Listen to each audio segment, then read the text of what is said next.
আব্বা শুনেন, আপনার লগে আমার জরুরি কথা আছে। কি হয়েছে বাবা? আমি বিদেশ যামুগা।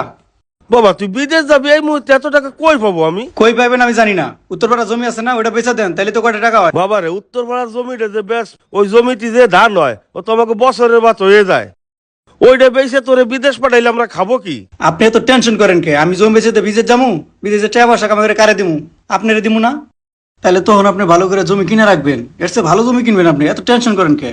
দেখ বাবা, আমি জমি টমি বেচতে পারবো না, তোর বিদেশ যাও হবি না। তাইলে আপনি আর জমি বেচবেন না? আমি জমি বেচবো না। তাইলে এই যে আপনার জমি নিয়ে আপনি থাকেন, আমি গেলাম বাইর থেকে। যাও কামাই হয়ে খেয়ে দেও গে, বাপের হোটেলে খাও তো টের পাও না। না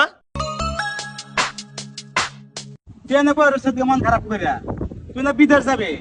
আমার আর বিদেশ যাওয়া হইব না রে বন্ধু। কি হয়েছে আবার? তোর আবার বিদেশ যাওয়া নিয়ে কি হইলো? আমার কি হইব?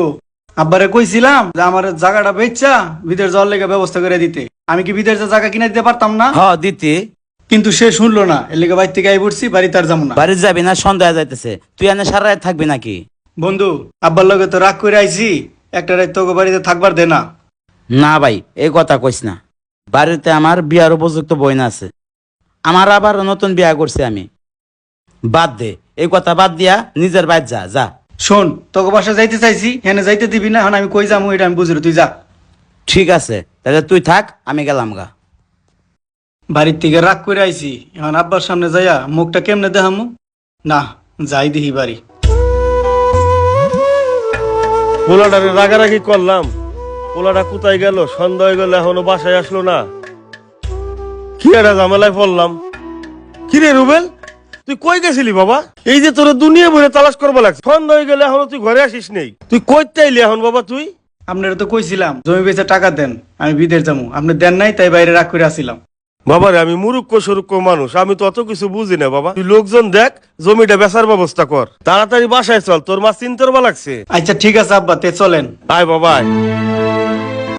ভাই আসসালামু আলাইকুম। ওয়ালাইকুম আসসালাম। ভাই আপনার কাছে টাকা পয়সা আছে না বড়? না ভাই, আসলে তো টাকা পয়সা নাই, এখন খুব অভাবে আছি, দিনকাল যাইতেছে না। না মানে ওই উত্তরপাড়া 10 কাঠা জমি বেচতাম তো। এখন জমি যেহেতু বেচবা, তাহলে তো ধার দেনা করে হলো জমিটা নিতে হইব। ঠিক আছে, তাইলে এক কাজ করেন, কালকে আমাকে বাইতে আইসেন, আর আমি আব্বা গিয়ে বলি গা যে আপনি জমি নিবেন। হ্যাঁ ভাই। আচ্ছা তুমি যাও, তোমার বাপের কাজ করতে রেডি করতে বলো, আমি কালকে আসবো না টাকা পয়সা নিয়ে। আচ্ছা ঠিক আছে। ভাই তো এখন আইলো না, বেলা তো 11টা বেজে গেছে। ন যাই হোক বাইতে যাই। চল। আসসালামু আলাইকুম কাকা। ওয়ালাইকুম আসসালাম, ভালো আছো বাবাজি? কাকা ভালো আছি, ভালো আছেন না? শোনেন, আপনাদের তো 5 কাঠা জমি, 5 লাখ টাকা হয়, এই যে 1 লাখ টাকা দিয়ে গেলাম, আর 4 লাখ টাকা কাল সকাল 10টার মধ্যে দিব, কাজপাতি নিয়ে চলে আসেন। ঠিক আছে বাবা। ভালো থাকেন। হ্যাঁ বাবা।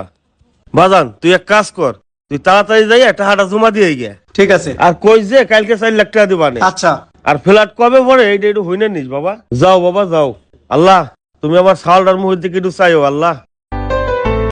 কিরে রুবেল, মন খারাপ করে খাড়াই রইছিস কে? এই যে আমি টাকা নিয়েছি। আব্বা মস্ত বড় একটা ভুল হয়ে গেছে গা।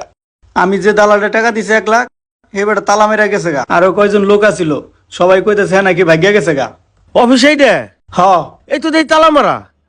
তুই যাই না শুনে খোঁজ খবর নিয়ে টাকাটা দিবি না? আমার মস্ত বড় ভুল হয়ে গেছে, আপনি আমার ক্ষমা করে দেন আব্বা। আর আমারই ভুল হয়েছে, সরকারি অনুমোদন আছে কি না আছে এজেন্সি না যাই না, দালালের টাকা দিয়ে মস্ত বড় ভুল করছি আব্বা। এই জমিটাও আমার গেল, ফাঁকে 1 লাখ টাকাও গেল। এইটা হারে দিবা না কোন তো হেকি আমাকে জমি ফেরত দিবে না? ফেরত না দেখ, আমরা অল্পতেই পাচ্ছি, অনেকে 4-5 লাখ করে টাকা দিছে। হেরা কিন্তু টাকা ফেরত পানে আব্বা, আমার তো 1 লাখ গেছে। আপনি চলেন, আপনি যা করবেন আমি তাই করবো। কামলা দিয়ে হইলো এই 1 লাখ টাকা আমি শুধাই দিব আব্বা, চলেন জায়গা। বাবা তুই যে কামলা দিয়ে দিবি, এই জমি একবার হারাইলি, এই জমি আর পাওয়া যায় না বাবা। আব্বা মস্ত বড় ভুল হয়েছে, চলেন জায়গা, কি আর করবেন। চল বাবা, মন খারাপ করিস না। নো একজন বাবা তার সবকিছু বিসর্জন দিয়ে সন্তানের মুখে হাসি ফুটাতে চায়। অনেক সময় সন্তানের একটি ভুলে বাবা সর্বশান্ত হয়ে যায়, তবুও হাসি মুখে সব মেনে নেয়, কারণ সে তো বাবা।